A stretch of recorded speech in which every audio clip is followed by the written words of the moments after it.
2024 లేదా 25లో డిగ్రీ లేదా బీటెక్ చదివారా? సాఫ్ట్‌వేర్ జాబ్ కోసం ఎదురు చూస్తున్నారా? అయితే కోడ్‌జ్ఞాన్ 100 డేస్ కోర్సులో చేరండి. జాబ్ సాధించండి. రీసెంట్ గా జరిగినటువంటి విజయ్ దేవరకొండ రష్మికల వివాహం మీద రకరకాలైనటువంటి కామెంట్స్ వస్తున్నాయి. వాళ్ళు రెండు రకాల పద్ధతుల్లో పెళ్లిళ్ళు చేసుకున్నారు. సో పెళ్లి అనేది ఒకటేసారి కదా చేసుకుంటారు, అలా ఎందుకు చేసుకున్నారని కొంతమంది మాట్లాడుతున్నారు. తర్వాత వాళ్ళు చేసుకున్నటువంటి పద్ధతిని కూడా ఇదేం పద్ధతి, ఇలా కూడా చేసుకుంటారా అని అంటున్నారు. అసలు దానికి సంబంధించి అన్ని వివరాలు మనకి అందించేందుకు ప్రముఖ పండితులు నందిబట్ల శ్రీహరి శర్మ గారు ఉన్నారు.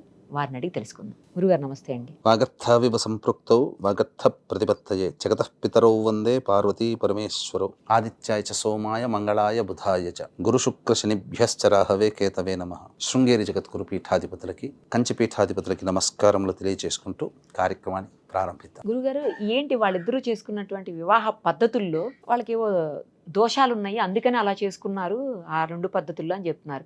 అలా అసలు ఎందుకు రెండు సార్లు అట్లా చేసుకోవచ్చా? రెండు పద్ధతుల్లో ఒక జంటనే రెండు సార్లు అట్లా చేసుకోవచ్చా పెళ్ళి? తప్పకుండానమ్మా. అంటే విజయ్ దేవరకొండ రష్మిక మోస్ట్ బజ్ ఉన్నటువంటి కపుల్, ఇప్పుడు ప్రజెంట్ ట్రెండింగ్ ఎక్కువగా మాట్లాడుతున్నారు వాళ్ళ గురించి. అంటే వాళ్ళు చేసుకున్నటువంటిది వివాహ పద్ధతులు రెండు వివాహాలు చేసుకోలేదమ్మా, రెండు పద్ధతులలో చేసుకున్నారు. రెండు సార్లు చేసుకున్నారు. అంటే చాలా మంది అనేక మంది అనుకోవడం ఏంటంటే ఇదేదో వాళ్ళ జాతకంలో దోషం ఉంది, అందుకే రెండు పెళ్లి చేసుకున్నారు. అంటే దీనికి గల కారణం ఏంటంటేనమ్మా, ఇందులో రెండోసారి సాయంత్రం పూట జరిగేటువంటి దాంట్లో వరుడు అరటి చెట్టుని ఒక్క వేటుతో నరుకుతాడు.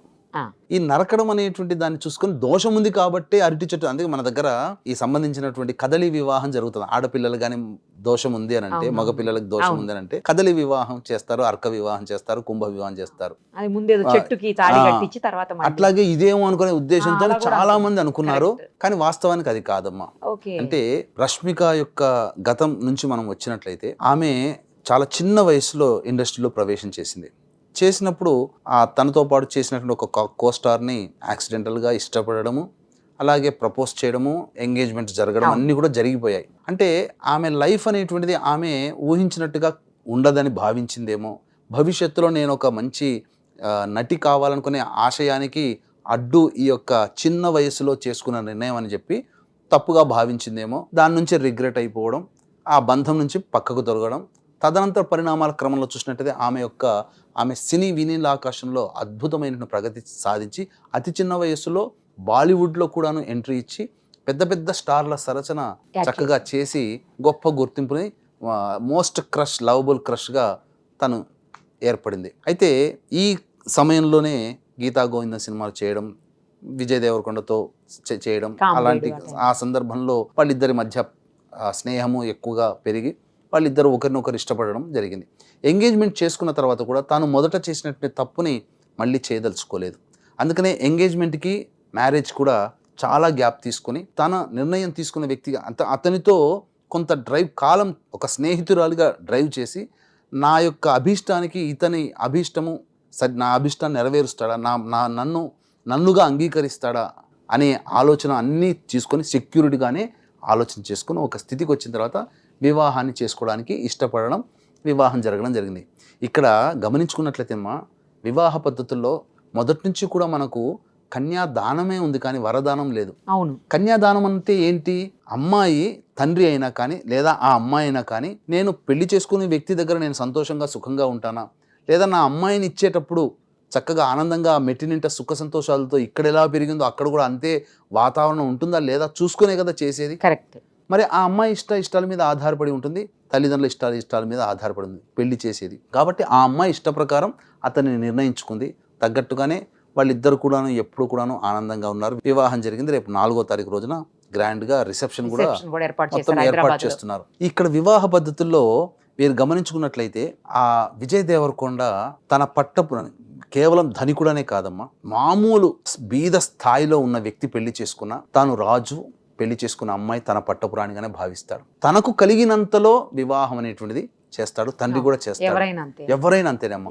కాబట్టి జీవితాంతం గుర్తుండిపోయే విధంగా ఒక అద్భుతమైన మహల్లో తన స్థాయికి తగ్గట్టుగా వాళ్ళిద్దరు కూడా చర్చించుకొని వివాహం అత్యంత అంగరంగ వైభవంగా చేసుకున్నారు. వీళ్ళందరిలో కూడా మనమందరము తరచి మనకందరి జీవితాల్లో లేనటువంటిది వివాహ పద్ధతి ఒకటి ఉంది వీళ్ళ దాంట్లో. వచ్చినటువంటి అతిథులు ఎవరు కూడా సెల్ ఫోన్లు తీసుకురాకూడదు అని, ఎవరు కూడా సెల్ ఫోన్లు మెయింటైన్ చేయకూడదు. అక్కడ వచ్చిన ఆ 100 మంది అతిథులైనా వాళ్ళు అక్కడ పార్టిసిపేషన్ చేయాలి. ఇది ఒక రకంగా చూసే వాళ్ళకి యాటిట్యూడ్ లాగా అనిపిస్తుండొచ్చు, లేకపోతే డామినేషన్గా లేదా ఆర్డర్ చేసినట్టుగా అనిపిస్తుండొచ్చు. కానీ వాస్తవానికి ఇది ఒక రకంగా సబబైనటువంటి పద్ధతి. ఎందుకు చెప్పమంటారమ్మా, ఈ సెల్ ఫోన్లు అనేటువంటివి అన్నీ వచ్చిన తర్వాత మనం ఏం పని చేస్తున్నామో కాన్సంట్రేషన్ మొత్తం దాని మీదే ఉంటుంది. అవును. మొత్తం మనం ఆ పెళ్లి చూడ్డానికే మనకు కళ్ళు ఉండవు. వచ్చిందే ఆ పార్వతీపురం, అక్కడ విజయ్ దేవరకొండనో రష్మికగానో చూడకూడదమ్మా. పెళ్లి మంటపంలో ఆ వధూవరులు ఉన్నారంటే పార్వతీ పరమేశ్వరులు వచ్చేస్తారమ్మా. వాళ్ళిద్దరు పార్వతీ పరమేశ్వరులతో సమానం అంతే. అక్కడ అంత అందమైన దృశ్యాన్ని చక్కగా కంటి నిండా చూసే భాగ్యాన్ని లేకుండా ఈ సెల్ ఫోన్లు కర్ణయక్షిని నాశనం చేస్తాయి. అందుకనే ఇది ఎలవ్ లేదు, మీ అందరి ఫోన్లు మేము భద్రంగా పెడతామని పెట్టారు. దీనివల్ల ఇప్పుడు మన తాత ముత్తాతల్లో పెళ్లిళ్ళు చేసుకుంటే ఉన్నాయి, అప్పుడు సెల్ ఫోన్ లేవు. ఒక 30 సంవత్సరాల కిందట లేవు కదా. మన తల్లిదండ్రులు చేసుకునే సమయానికే లేవు. కానీ ఆ వివాహానికి వచ్చిన అతిథులందరూ కూడా ఎంతో ఆశీర్వదంతో ఆ సమయం అంతా కూడాను పెద్దలు ఆశీర్వదిస్తూ మనస్సంతా ఉప్పొంగిపోయి ఆశీర్వదిస్తూ చేశారు కదా. అందుకనే ఆ పెద్దల ఆశీర్వచనం కలిగింది కాబట్టి కలకాలం నిలిచి ఉన్నాయి జీవితాలు, కాపురాలు. అవును అవును. ఇప్పుడు పెద్దల ఆశీర్వచనాలు రావడానికి ఏముంది, వస్తున్నారు, సెల్ ఫోన్ పట్టుకుంటున్నారు, ఒకవైపు మెసేజ్ చూసుకుంటున్నారు, అక్షితలు వేస్తున్నారు, పోతున్నారు. అసలు ఏ రకమైనటువంటి ఆర్టిఫిషియల్ అయినటువంటి పద్ధతిలోకి వెళ్ళిపోయింది. అటువంటి దాన్ని పక్కకు పెట్టి పూర్వకాలం పద్ధతిలాగా చేసుకున్నాడు. అది అందరికీ మంచిదని చెప్పాలి. ఒక రకంగా ఒక కొత్త లైఫ్ స్టైల్ ట్రెండ్ని క్రియేట్ చేసినట్టుగా. బహుశా ఈ రకమైన పద్ధతి భవిష్యత్తులో ఇలా చేస్తే అందరి కాపురాలు చాలా చక్కగా ఉంటాయి. సెల్ ఫోన్లు రావడం అనేటువంటిది మనిషిని చేస్తుంది. అంతేకాకుండానమ్మా, ఈ పద్ధతి వల్ల ఒక సినిమా చూసామనుకోండి, చాలా కాన్సన్ట్రేషన్తో ఒక సినిమా చూస్తే మన మైండ్లో ఒక 3-4 నెలల వరకు అట్లాగే ఉంటుంది. అసలు గుర్తుకొచ్చిన ప్రతి సన్నివేశం కూడా గుర్తుకొస్తుంది. అలా ఏ డిస్టర్బెన్స్ లేకుండా వచ్చిన అతిథులందరూ కూడా వేరే వ్యాపకం లేకుండా వచ్చిన వాళ్ళందరూ సంతోషంగా పలకరించుకుంటూ పాజిటివ్ వేలో ఉండి ఆ దృశ్యాన్ని చూస్తున్నప్పుడు అదంతా కూడా మెమరీ వచ్చిన వాళ్ళకందరికీ, చేసుకున్న వాళ్ళతో పాటు అతిథులుగా వచ్చిన అందరికీ పెద్దలకి కూడా మధురానుభూతిని కలగజేస్తుంది. జీవితాంతం ఇది కదా పెళ్ళి అని చెప్పని చక్కగా మన తెలుగు సాంప్రదాయం ప్రకారం, తెలుగువాడు కాబట్టి తెలుగు సాంప్రదాయం ప్రకారం చేసుకున్నారు. అమ్మాయి కూర్గు ప్రాంతానికి సంబంధించినటువంటి కొడవ జాతికి సంబంధించినటువంటి అమ్మాయి కాబట్టి వాళ్ళ జాతే చాలా తక్కువగా అమ్మ వాళ్ళు. ఇప్పుడు మనకు శ్రీశైలంలో వాల్మీకి, బోయ, చెంచులు ఎలాగో అక్కడ కూర్గు ప్రాంతంలో అక్కడ గిరిజన తెగకు సంబంధించినటువంటి అమ్మాయి వాళ్ళు కూడా చాలా కొద్ది మంది, 1000 మంది మాత్రమే ఉన్నారేమో. కానీ 1000 సంవత్సరాల నుంచి ఈ యొక్క ఆచారాన్ని వాళ్ళు పాటిస్తున్నారు. వాళ్ళ వివాహ పద్ధతిలో పురోహితుడు ఉండడు, అలాగే వేద మంత్రాలు ఉండవు, అలాగే ఏ రకమైనటువంటి సప్తపదులు ఇట్లాంటివి ఏమీ ఉండవు. పెద్దలు ఆశీర్వచనమే అక్కడ వివాహం. పెద్దలు వచ్చి, కుటుంబ పెద్దలు వచ్చి అక్కడ ఏంటంటే ఒక తలపాగా, ఒక కత్తి. ఎందుకంటే వాళ్ళు యుద్ధ వీరులమ్మ. కొడవ జాతికి సంబంధించినటువంటి వాళ్ళు యుద్ధ వీరులు. మన తొలి ఫీల్డ్ మార్షల్ సీఎం కురియప్ప ఆ కూర్గు ప్రాంతానికి సంబంధించినటువంటి వాడే. యుద్ధ వీరులు టిప్పు సుల్తాన్ని గడగడలాడించారమ్మా. ఆ యుద్ధ వీరులు వాళ్ళ గెరిలా యుద్ధంలో టిప్పు సుల్తాన్ గెలవలేకపోగా నమ్మబలికి అందరినీ సంధి చేసుకుందాం అని చెప్పి అందరినీ పిలిపించి నిరాయుధుని చేసి చంపేయడంతో మళ్ళీ వాళ్ళు యుద్ధం చేసి వాళ్ళ సైనికుల యొక్క మాంసం ముక్కల్ని పందులకు ఆహారంగా వేసేసాడమ్మా. అట్లాగే వాళ్ళ వివాహ పద్ధతిలో కూడా ఒక తలపాగా, ఒక కత్తి, అలాగే ఒక గజ్జలు కూడుకున్నటువంటి గంట శబ్దములు చేస్తున్నటువంటి ఒక సంబంధించినటువంటి ఒక కట్టె, ఇవన్నీ కూడా ఉంటాయి. ఆ సందర్భంలో ఒక్క వేటుతో అరటి చెట్టుని నరకాలి. ఆ తదనంతరం వివాహ సందర్భంగా పెద్దలందరూ కూడా ఆశ్రయించి మీరందరూ కూడా, ఇప్పుడు మన చెంచుల్లో పుస్తెలతాడు కట్టుకునేది ఎలా ఉంటుందమ్మా? ఉండదు కదా. మంగళసూత్రాలు ఉండవు కదా, ఉండవు. చెంచుల్లో కానీ బోయల్లో కానీ వాళ్ళ గిరిజన సాంప్రదాయం కాబట్టి వాళ్ళ పద్ధతి ప్రకారం చేసుకుంటారు.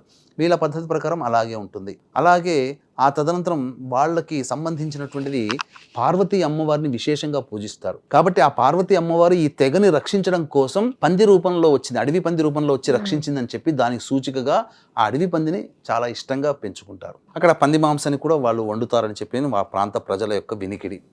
మధ్య మాంసాదులు ఆ యొక్క సందర్భంగా చేసుకుంటారు. పైగా ఆ కూర్గు ప్రాంతంలో కావేరీ నది పుట్టుకకి కారణం అగస్త్య. ఈ పెళ్లిలో కూడా పంది మాంసాన్ని ఉంటుందట.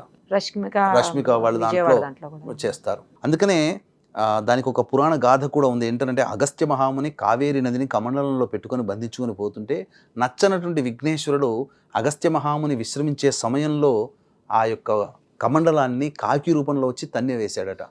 ఆ సందర్భంగా ఆ కమండలంలో నీరు జారిపోయి బ్రహ్మగిరి కొండల్లో వెలిసినటువంటిది ఆ కావేరి నది ఈ యొక్క గిరిజన తెగవికి ఆనవాలమైంది. అందుకని ఇప్పటికీ కూడా ఆ నదీమ తల్లిని ఎప్పుడు ప్రార్థిస్తారు, ఆ ఇంట్లో పుట్టే పిల్లలకి కావేరి అని పిలుచుకుంటారు. అలాగే మనం ఎట్లయితే మన కులదేవత ఆరాధన చేసుకుంటే వాళ్ళు కావేరిని ఎక్కువగా కులదేవతగా పూజిస్తారు. ఆ ఆచార సాంప్రదాయం ఉంది. మనం ఒక రకంగా చెప్పాలంటే హ్యాట్స్ ఆఫ్ చెప్పొచ్చాం. ఎందుకంటే ఇంత గొప్ప నటి అయినప్పటికీ కూడా ఆమె తన సాంప్రదాయాన్ని మరవకుండా భర్త చేత ఒప్పించుకొని ఇది ఫస్ట్ ఇంపార్టెంట్, ఒప్పించుకొని ఆ భర్త కూడా విజయ్ కూడా అంగీకరించి 2 సాంప్రదాయాల్లో వివాహం తప్పేం కాదమ్మా. 2 సాంప్రదాయాల్లో ఇప్పుడు చాలా మంది చేస్తున్నారు. ఇప్పుడు నార్త్ సైడ్ లో వివాహం చేసుకున్నారు అనుకోండి, నార్త్ సైడ్ లో మనలాగా మంగళసూత్రం కట్టడము ఇవేమీ ఉండవు, తిలక ధారణ ఉంటుంది. అట్లాగే దానికి ఒక సందర్భంగా మన తెలుగు వాళ్ళు నార్త్ సైడ్ వాళ్ళని చేసుకుంటే ఆ పద్ధతి ప్రకారం పెడతారు, మళ్ళీ ఇలా కూడా ఇక్కడ చేస్తారు. అలాగే మనకు సమంత నాగ చైతన్య చేసుకున్న వివాహంలో కూడా మొదట మన వివాహ పద్ధతి చేసుకోవడం, సమంత ఆంగ్లో ఇండియన్ కాబట్టి క్రిస్టియన్ పద్ధతిలో ఇంకొకసారి వివాహం చేసుకున్నారు. అంతే తప్ప ఇక్కడ ఏదో 2 దోషాలు ఉన్నాయి కాబట్టి సాయంత్రానికి ఒక అని చెప్పేసేసి ప్రాపగండ అనేది సరైనది కాదు. ఆనందంగా వాళ్ళిద్దరు కూడా మీరు గమనించుకున్నట్లు ఆ ఫోటోల్లో తెలియకుండా మనము అంటే సమాజంలో ఎంతటి విషమైన సంస్కృతి, విషమైన భావజాలంతో ఉన్నామనేది కామెంట్స్లో చూస్తుంటే నెక్స్ట్ 3వ పెళ్ళికి ఎప్పుడు రెడీ అవుతున్నారు మీరు అనే కామెంట్స్ పెట్టడము, ఇలా పలువలు విలువలుగా లేకుండా మాటల తూటాలతో నెగిటివ్ కామెంట్స్ పెట్టడం అనేటువంటిది. వాళ్ళిద్దరు ఎంతో అన్యోన్యంగా ప్రేమించుకున్నారమ్మా, ఒకరినొకరు ఇష్టపడ్డారు, ఒకరి అభిప్రాయాన్ని ఇంకొకరు గౌరవించారు. ఆ కళ్ళల్లో ఆమె ఆనందము, ఆ తాళి కట్టే సందర్భంలో అతని కళ్ళల్లో, అతని మొహంలో చూసేటప్పుడు ఆమె కంటి నుంచి జారుతున్నటువంటి కన్నీటి చుక్కలు చాలమ్మా, ఆనంద భాష్పాలు. ఎంత అదృష్టం చేసుకుంటే నేను ఈ సమయంలో పెళ్లి చేసుకుంటున్నాను. ఆడపిల్లకి ఆ ఒక్క క్షణం చాలమ్మా పూర్తిగా ఆనందంగా ఉంది అని చెప్పడానికి. మగవాడైనా కానీ ఎంతో సంతోషంగా ఉన్నారు. ఇంకా అసలు చెప్పాలంటే పార్వతి నిజంగా వివాహం చేసుకునే మండపంలో పార్వతీ పరమేశ్వరులు దీన్ని కూడా ట్రోల్ చేసేసారమ్మా. నేను ఒకసారి దాంట్లో చూసేసాను.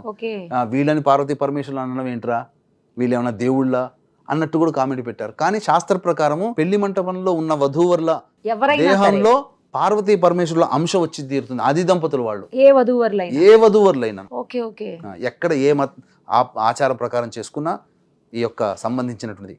ఇంతకన్నా మించి ప్రధానమంత్రి మోదీ గారు శుభాకాంక్షలు తెలియజేశారు పర్సనల్గా. అంటే విభిన్న జాతులు, విభిన్న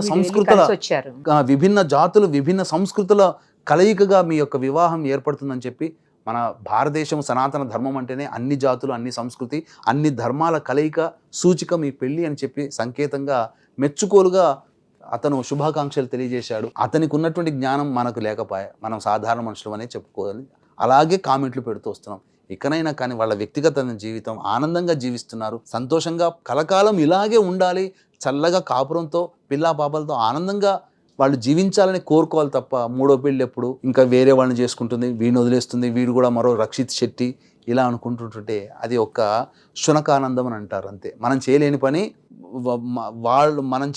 వాళ్ళు చేసి చూపించారు. మన జీవితంలో అలాగే జరుగుతాయేమో కాబట్టి మనల్ని వాళ్ళలో చూసుకుంటే మనం కామెంట్లు పెడుతున్నామేమో ఒకసారి అర్థం చేసుకుంటే సరిపోతుంది. గురుగారు థ్యాంక్ యూ సో మచ్. సర్వం శ్రీ ఉమామహేశ్వర పరబ్రహ్మార్పణమస్తు.